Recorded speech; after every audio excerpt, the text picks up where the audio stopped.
मुख्यमंत्री की विधायक नहीं सुन रहे हैं, विधायक की मुख्यमंत्री नहीं सुन रहे हैं, मुख्यमंत्री का डिप्टी चीफ मिनिस्टर नहीं सुन रहे हैं, डिप्टी चीफ मिनिस्टर की मुख्यमंत्री नहीं सुन रहे हैं। विक्रमादित्य जो कि पीडब्ल्यूडी मिनिस्टर है, उन्होंने भी अपने पद से रिजाइन दिया था। उन्होंने प्रदेश में जो कांग्रेस के जितने नेता लोग हैं उन सबके फ़ोन पे मेरी बात होती है, सबसे बात होती है, एक को छोड़ के। बाकी वो एक कौन? एक ही व्यक्ति है। राणा जी, देखिए, जब शादी होती है तो बहू को भी एडजस्ट होने में टाइम लगता है। ये लगाव उनको उनकी तरफ से है, मेरी तरफ से कोई लगाव नहीं है। मतलब वन साइड लव है। हाँ, एक तरफा प्यार है, करें वो कोई बात। तो मेरे बाद धूमल जी नॉमिनेशन करने के लिए जा रहे थे, तो भी मैं गाड़ी से उतरे और मैंने उनके चरण स्पर्श करके आशीर्वाद लिया। जो कांग्रेस से नेता बीजेपी में गए हैं, उनका नेतृत्व हर्ष महाजन करते हैं, उनकी अगुवाई हर्ष महाजन करते हैं, आप क्या कहेंगे इस पर? 18 दिसंबर 2017 हिमाचल प्रदेश में विधानसभा चुनाव की मतगणना हो रही थी और सुबह से ही बीजेपी में खुशी का माहौल देखने को मिल रहा था, सिवाय समीरपुर को छोड़ कर, क्योंकि तब बीजेपी के CM face candidate professor Prem Kumar Dhumal को लेकर कई अटकलें लग रही थी और शाम होते होते नतीजे सामने आए और 2017 में प्रोफेसर प्रेम कुमार धूमल चुनाव हार गए और उनको हराने वाले थे उनके शिष्य राजेंद्र राणा। कांग्रेस से वो विधायक बने 2022 में और 2024 आते आते वो बीजेपी के मिशन लोटस का हिस्सा बने। आज राजेंद्र राणा वाजपेयी हैं और इनसे पूरी घटनाक्रम 2024 में क्या हुआ, मौजूदा हालात समीकरणों पर हम बात करेंगे। राजेंद्र राणा जी, आपको बहुत बहुत स्वागत है। बहुत बहुत धन्यवाद। सर, मेरा पहला सवाल आपसे, देखिए, जब 2024 में मिशन लोटस का आप हिस्सा बने तो कई आरोप लगते रहे, विरोधियों ने कई बातें रखी, कई कयासबाजियां होती रही, तो ये कहा जाता है कि तब मंत्री पद आपको नहीं मिला, इस वजह से आप नाराज हो गए और यही कारण था कि आप बीजेपी में फिर शामिल हुए। क्या सही मायनों में क्या कारण है? देखिए, जहाँ तक ऑपरेशन लोटस की आपने बात कही है, अभी तक वो स्थिति नहीं आई थी। दूसरा प्रश्न, आपने कहा कि आपको मंत्री नहीं बनाया। एक व्यक्ति को मंत्री नहीं बनाया, बाकी के 8 लोगों का क्या था? इसमें तो कई फर्स्ट टाइमर एमएलए भी थे। मैं बड़ा साफ तौर पर कहना चाहता हूं कि हम लोग उस समय ये बात कहते रहे कि राज्यसभा की टिकट उस व्यक्ति को दीजिए जो हिमाचल प्रदेश से संबंध रखता हो। छोटा सा राज्य है, पहाड़ी राज्य है, 4 यहाँ पर लोकसभा के क्षेत्र हैं। हिमाचल प्रदेश से कोई भी व्यक्ति राज्यसभा में जाएगा तो वो हिमाचल की वकालत करेगा, हिमाचल प्रदेश के लोगों की समस्याओं को दिल्ली में पार्लियामेंट में उठाएगा और जो बतौर राज्यसभा के सांसद के नाते जो फंड्स मिलेंगे वो भी हिमाचल प्रदेश में लोगों के डेवलपमेंट के कामों में खर्च होंगे। परंतु हमारी एक नहीं सुनी गई। और दूसरा कारण था कि हमने जो वोट नहीं डाला, एक तो मुख्यमंत्री हम सब लोगों के काम नहीं करते थे, और भी बहुत सारे विधायक थे और भी हैं जो फैसला नहीं ले पाए, लेना चाहते थे। अब देखिए कि इसका उदाहरण कि उस दौरान विक्रमादित्य जो कि पीडब्ल्यूडी मिनिस्टर है, उन्होंने भी अपने पद से रिजाइन दिया था। उन्होंने कहा कि मेरे पिताजी 6 बार प्रदेश के मुख्यमंत्री रहे और उनके नाम 2 गज ज़मीन भी मुख्यमंत्री ने, सरकार ने हम उनके स्टैचू लगाने के लिए नहीं दी, उन्होंने भी रिज़ाइन किया। इसका मतलब नाराज़गी थी। दूसरी बात कि विधायक बनने के बाद आप लोगों के काम ही आपके सरकार में, अपनी सरकार और ना करें तो लोगों की नाराज़गी स्वाभाविक है। और जहाँ तक वोटिंग का बात है, ठीक है, हमने वोट दिया, हमारा अधिकार है, वो कॉन्स्टिट्यूशन में प्रोविज़न है कि आप वोट दिखा के किसी को भी डाल सकते हैं। परंतु जिस तरीके से धक्काशाही के साथ हम लोगों को निष्कासित किया, हमने सरकार के खिलाफ राज्यसभा में वोट के अलावा सरकार को गिराने के लिए कहाँ वोटिंग करी। कोई बजट जो आया, बजट में कोई वोटिंग हुई हो और हमने सरकार के खिलाफ वोटिंग करी हो तो भी है। ये सब जब उपचुनाव आए तो सरकार की तरफ से, मुख्यमंत्री की तरफ से मन घड़ंत आरोप लगाए गए, जो मुंह में आया वो आरोप लगाए गए। हम लोगों ने उस समय भी ये बात कही थी कि हिमाचल प्रदेश की ये जो वर्तमान कांग्रेस की सरकार है, ये झूठी गारंटियाँ इसकी जो है लोगों में दी गई हैं और उस समय जो हम कहते थे कि हिमाचल प्रदेश को ये बर्बादी की तरफ लेके जा रहे हैं, आज प्रदेश का बच्चा बच्चा बोल रहा है। आज हिमाचल प्रदेश में आप देखिए कि 1971 में हिमाचल प्रदेश बना और 2022 तक 51 वर्षों में 12 सरकारें आईं, 2.5 साल भी सरकारें कहीं रहीं, तो 51 वर्षों में हिमाचल प्रदेश पर कुल मिला के 68,000 करोड़ कर्जा प्रदेश की सरकारों ने, जयराम की सरकार जो 2022 तक रही तब तक लिया, पूरी सरकारों ने 51 वर्षों में। वर्तमान सरकार, सुखू सरकार जो है वो तो 3 सालों में 40,000 करोड़ रुपए कर्जा ले चुकी है। 10,000 करोड़ रुपया ठेकेदारों की पेमेंटें जो है वो ड्यू हो गई देने को, उनकी पेमेंटें नहीं हो रही है। प्रदेश में डेवलपमेंट कोई चीज़ नहीं हो रही, नाम की कोई चीज़ नहीं बची है। ठेकेदार कोई काम करने के लिए तैयार नहीं है। सड़कों की हालत आप गांव में जाके देखें तो क्या है, आपकी सारे के सारे इंस्टीट्यूशन बंद हो गए, आपकी सहारा योजना जो थी बंद हो गई, आपका हिम केयर कार्ड जो था वो पूरी तरह हाफ गया, आपका जो इसके अलावा बुढ़ापा जो लोगों को सहारा पेंशन है जो 1,000-1,200 रुपये मिलती है वो 6 महीने नहीं मिल रही है। केंद्र सरकार से डट के पैसा आ रहा है और उस पैसे का मिसयूज हो रहा है। उसमें जो है वो जिस काम के लिए आ रहे हैं उसको हेड चेंज करके उनको जो है सैलरी हेड में पैसा दिया जा रहा है। प्रदेश का जो रिटायर्ड कर्मचारी है उसके मेडिकल बिल की रीइंबर्समेंट नहीं हो रही है, HRTC के कर्मचारियों की पेंशन समय पर नहीं मिल रही है और प्रदेश पूरी तरह कर्जे में डूबा हुआ है। डेवलपमेंट नाम की कोई चीज़ नहीं है। मंत्री जो हैं वो असहाय महसूस कर रहे हैं, विधायक असहाय महसूस कर रहे हैं। मेरा कहने का भाव है कि 2024 में जब ये घटनाक्रम हुआ था, जो बातें उस समय हमने कही थी या उपचुनावों में कही थी, आज पूरे प्रदेश का बच्चा बच्चा बोल रहा है कि आज स्थिति क्या है। हिमाचल प्रदेश जो है पूरी तरह इस वक्त जो है तबाही हो चुका है।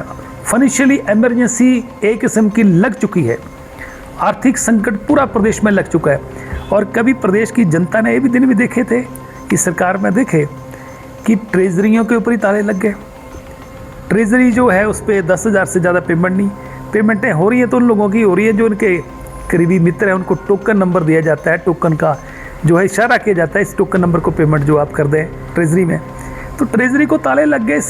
इससे बुरे दिन और इससे बदतर स्थिति हिमाचल प्रदेश की क्या होने वाली है, यही बातों को लेकर तो हमने कांग्रेस को छोड़ी थी। अभी मेरे से आपके सोलन की मीडिया पूछ रहा था कि आप कांग्रेस के समय म्यूनिसिपल कॉरपोरेशन का जब चुनाव हुआ तो आपके वहाँ पर प्रभारी रहते हुए यहाँ पर घोषणा हुई थी कि यहाँ पर लोगों को सोलन में पानी फ्री दिया जाएगा। मैं कहा यही तो वजह है कि सरकार में जो घोषणाएं हमने क्या किया कि बाकी के सारी टीम जो बैठी, पार्टी बैठी, उसने तय किया कि हम पानी फ्री देंगे, तो पानी फ्री नहीं दिया। लोगों की 1,500 रुपये महिलाओं को देना था वो नहीं मिला, लोगों को 300 यूनिट बिजली का फ्री देने के लिए बोला था वो नहीं मिला, नौजवानों को 1 लाख नौकरियां पर ईयर देने की बात की वो भी पूरी नहीं हुई। कोई गोबर का इशू है, कोई स्कूलों का इशू है, कई इशूज़ हैं वो पूरी नहीं हुई।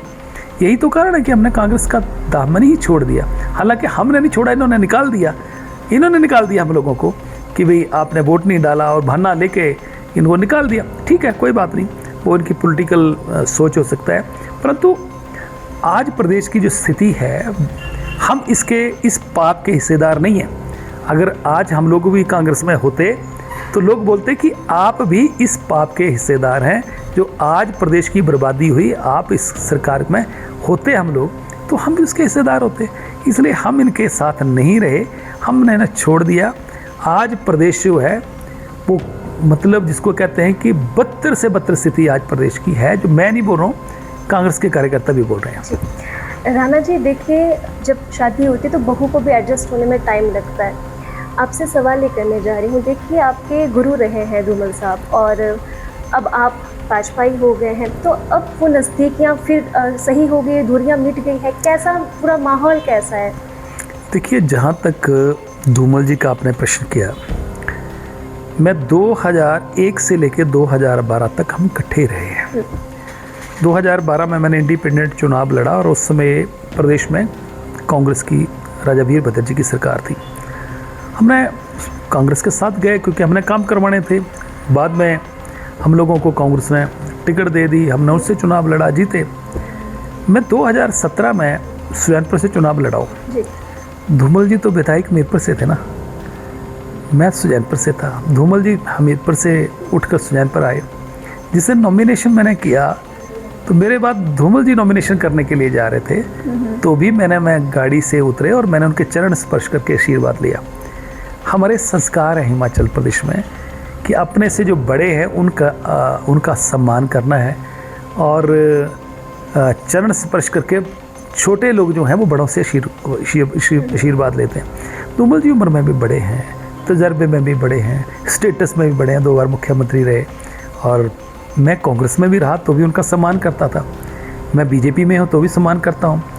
एक खाली सिंगल वर्ड, कोई ऐसी स्टेटमेंट कोई मुझे व्यक्ति बता दे जो धूमल साहब की शान के खिलाफ रजत ने कभी कही हो। हम पहले भी सम्मान करते थे, आज भी करते हैं और भविष्य में भी करेंगे।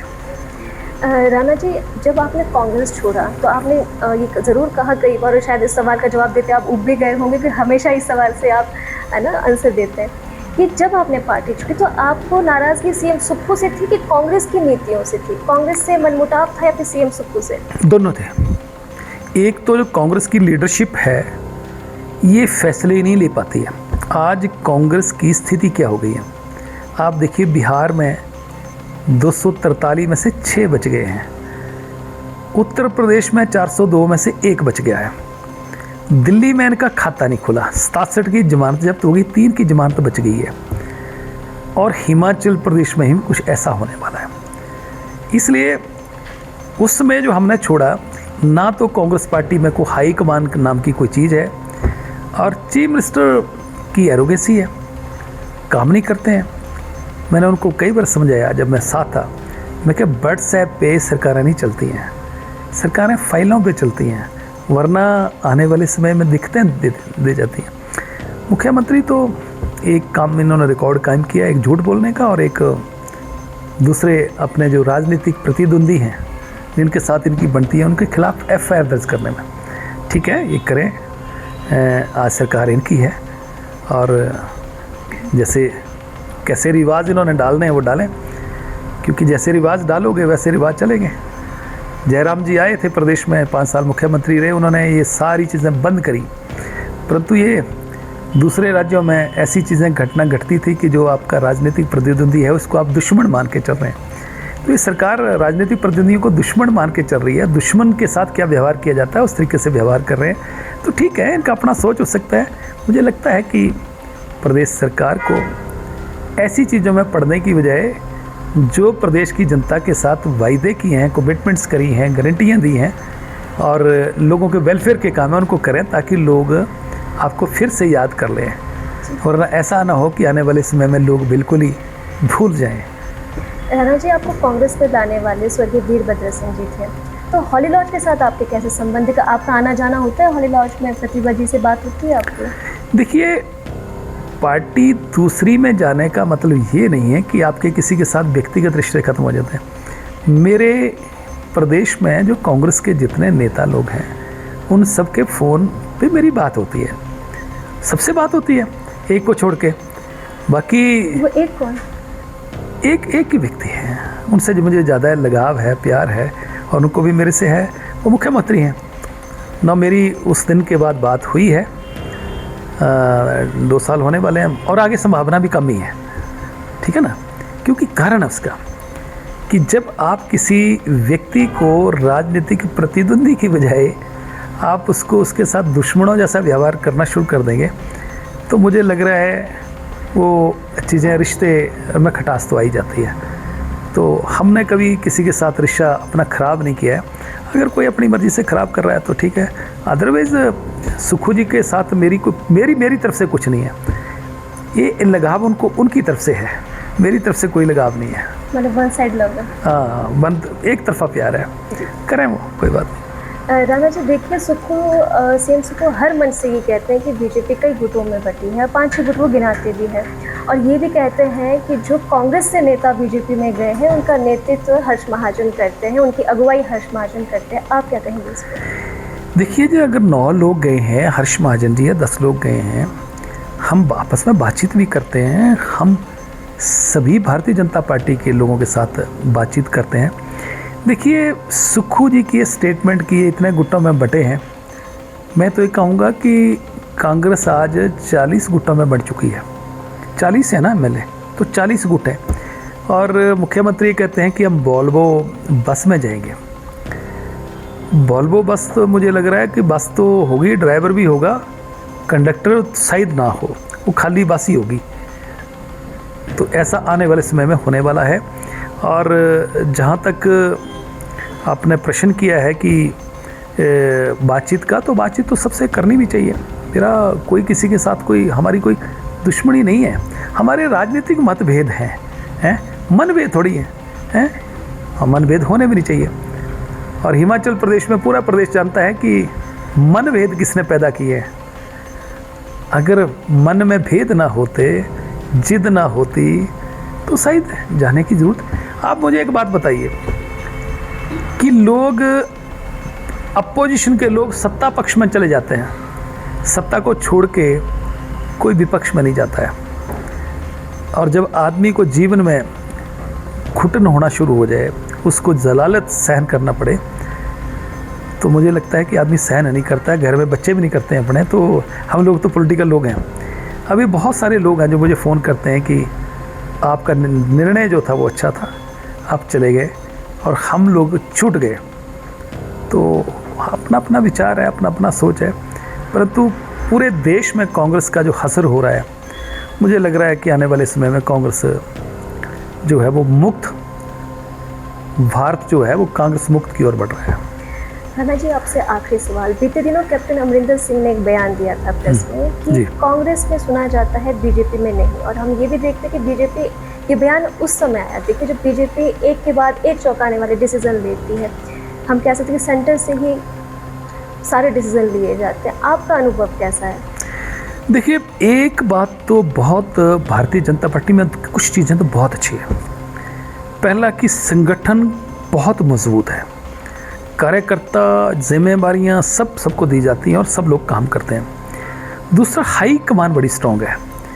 ये जो सुखू बार बार बच्चों की तरह राग अलापते हैं ना, जैसे बच्चे करते हैं ना बार बार कि भाजपा 5 गुटों में बटी है, बीजेपी में एक ही गुट है और उस गुट का नाम है कमल का फूल। जो ऊपर से फैसला हो जाता है वो सर्वमान्य होता है।